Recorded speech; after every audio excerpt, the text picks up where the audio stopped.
Jesu Kristu inkosi baba, ngiyabingelela ubaba noma ngiyabingelela ekhaya lezwi nasentabeni kaJehova kuyabonelela. Baba ngiyaxolisa ukudilitha beyidlulile i-VN yami ku-3 minutes. Baba ngiletha amandla omkhuleko waseRoma 10 verse 9 nomkhuleko wangomhla ka-18 Meyi. Baba siyaphahlaza ngalo mkhuleko, sithola izibusiso ngalo mkhuleko. Undodakazi nje ukwenza indaba ebemfushane baba ubefeyilile wenza i-B.Ed unyaka wakhe wokugcina lo. Ubefeyile isifundo esisodwa kwizifundo zonke akade ezenza, wafeyila i-English. Idivayidishe into 3 bekuyile yokugcina wayifeyila wathola u-41%.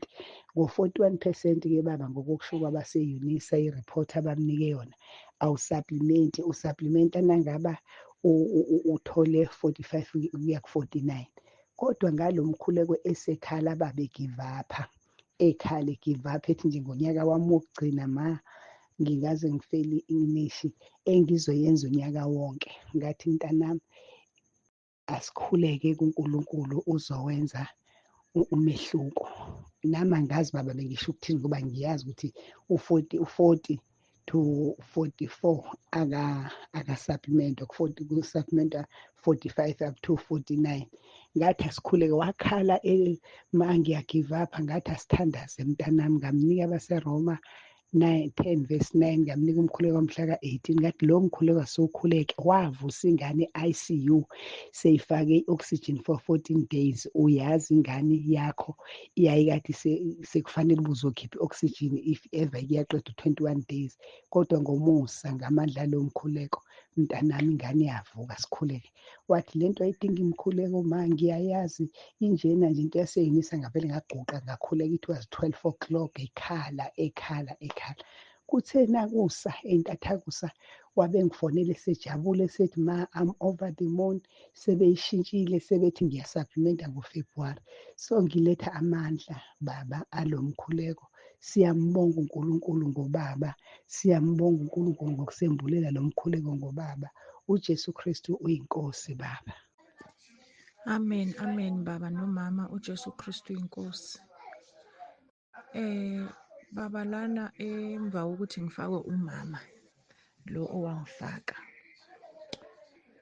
hayi kwaya hayi ngabona nje izinto zenzakala nje la ekhaya, izinto zashintsha nje esimeni.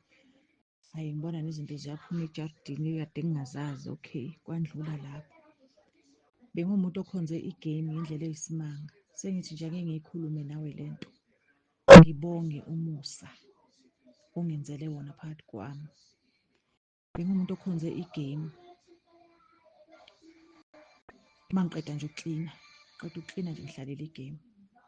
Mangivuka nje ekuseni mhlambe before ngenzani nje kufanele ngithi ukudlala le game nje, bekune game nje bengiyithanda kabi.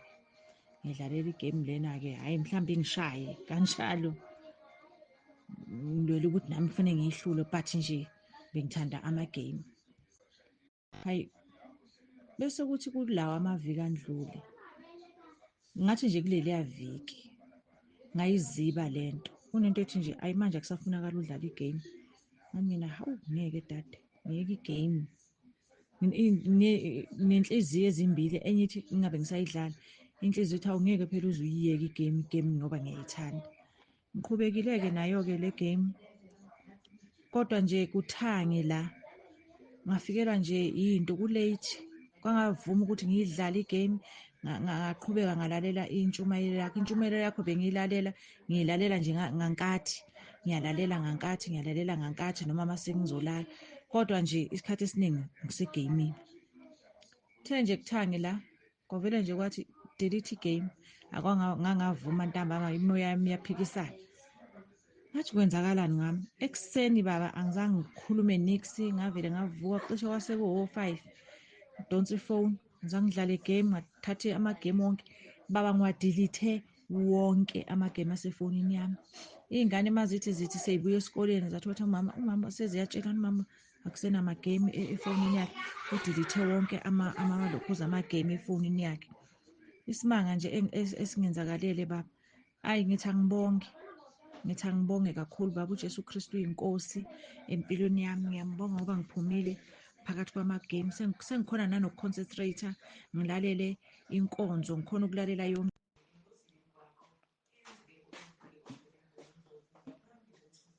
uJesu Kristu uyinkosi. Ngibulise ekhaya kaMpostoli Nsibande. Ngibulise nomama uMansibande, Phiphi Nsibande. Yimi ugogo Sibeko.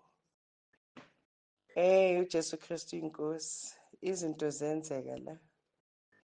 Ngale gama likaJesu Kristu inkosi. Ngithi ngiletha ukubonga. Mangena la ushukela wami bophezulu uhamba kuboma 22 23. I-blood pressure yona angikhulumi ngayo. Bengiyibhomu ehambayo. Ngalibele ngithandaza, kusho ukuthi bengilibele ngithandaza mara ngingakatholisisi kahle ukuthi kuthandaza kanjani.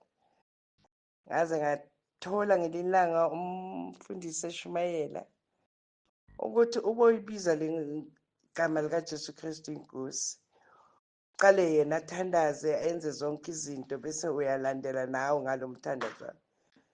Ngithanda ukusho ukuthi namhlanje ungincedile. Ushukela wami bengiye eklinikhi namhlanje. Wamangale kabi eklinikhi.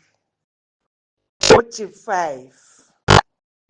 Suka kuboma 22 uthi 5. I-blood pressure ngathi ithe 140 something. uNkulunkulu uthando, uNkulunkulu unomusa.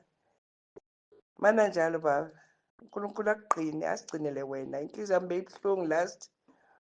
Mawulapha elentuzana eMpumalanga.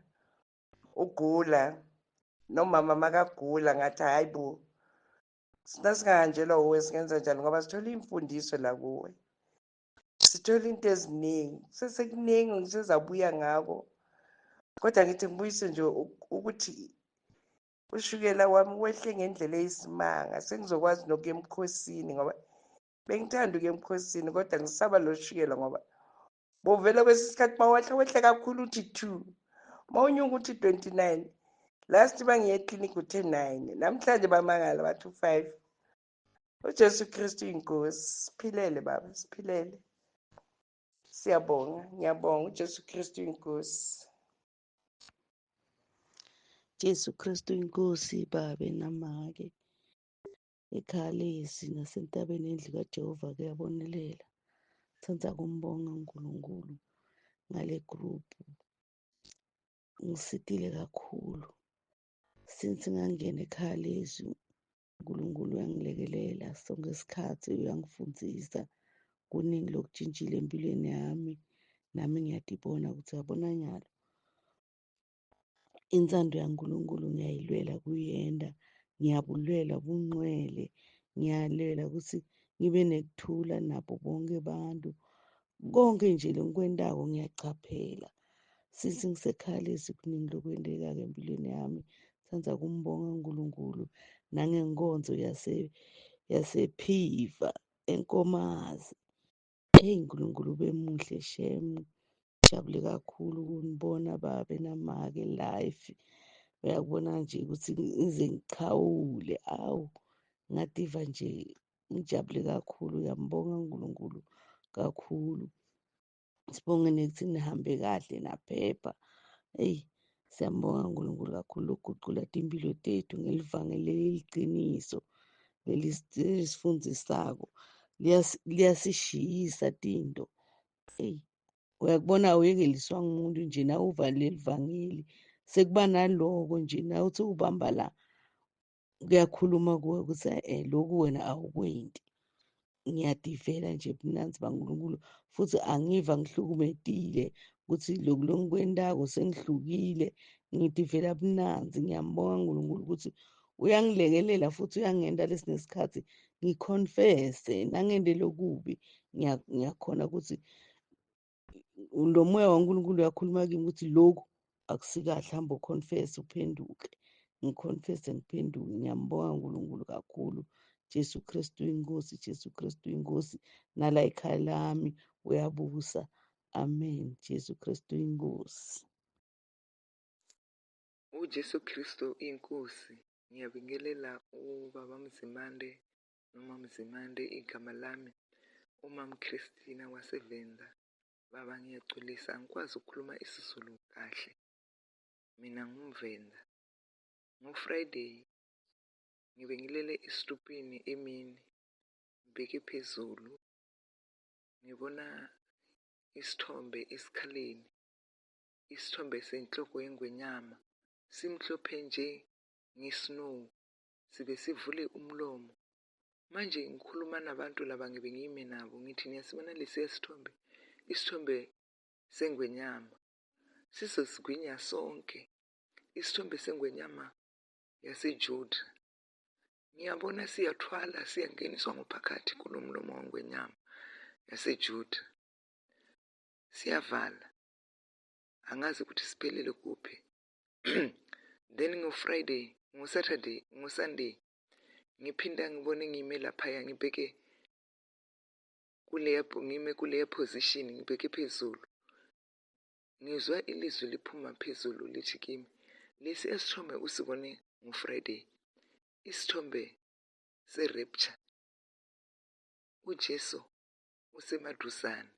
Hamba uyotshela abantu ukuthi uJesu usemaduzane. Baba Mzimande, ngiyabonga ukuba nawe. uJesu Kristu uyinkosi.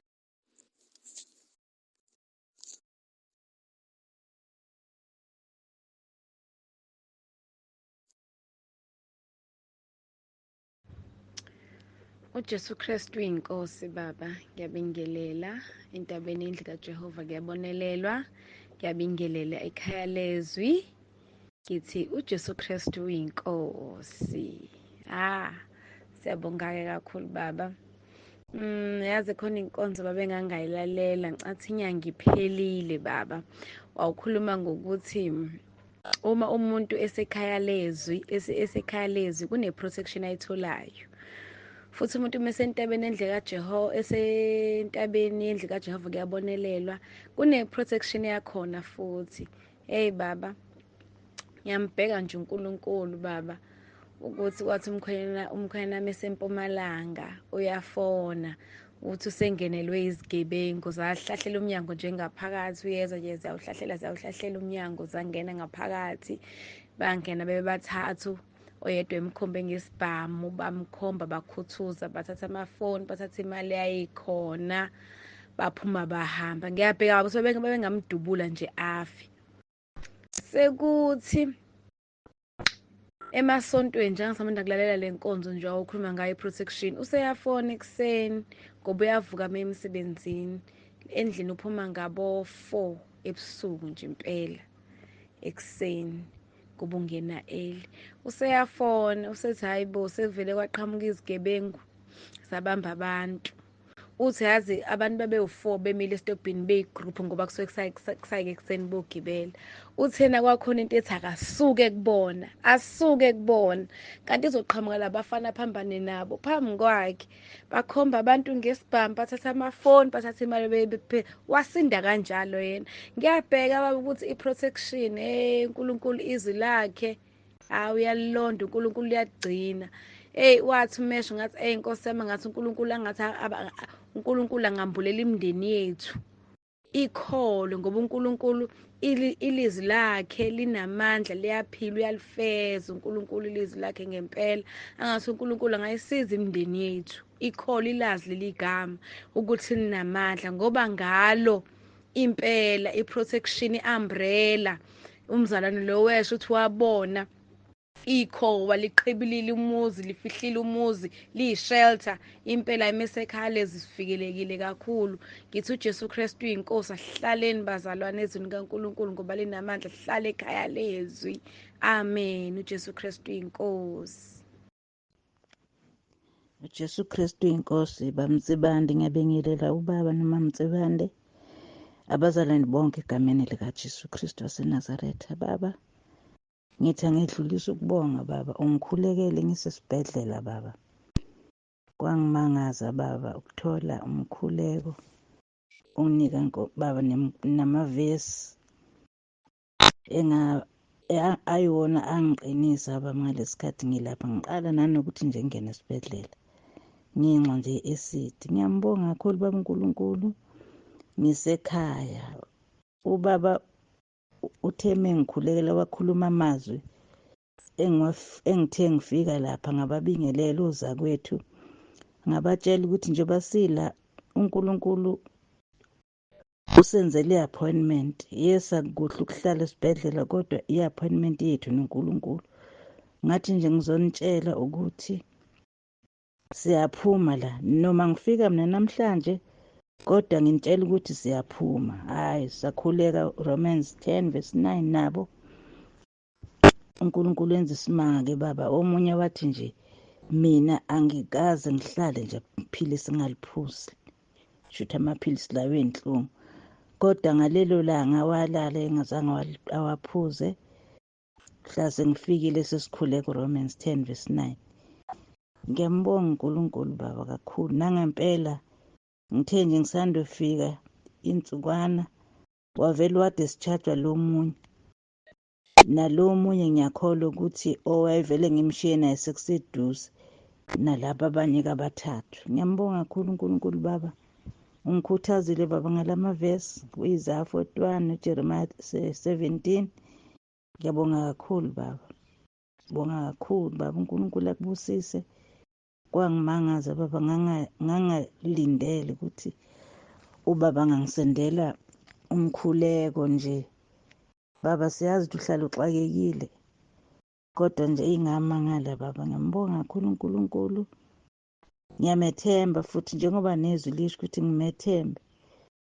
Uphinde asho athi yena uNkulunkulu wami. Hayi, ngiyabonga kakhulu baba. Kube nosuku oluhle baba. uJesu Kristu inkosi, Jesu Kristu inkosi. uJesu Kristu uyinkosi.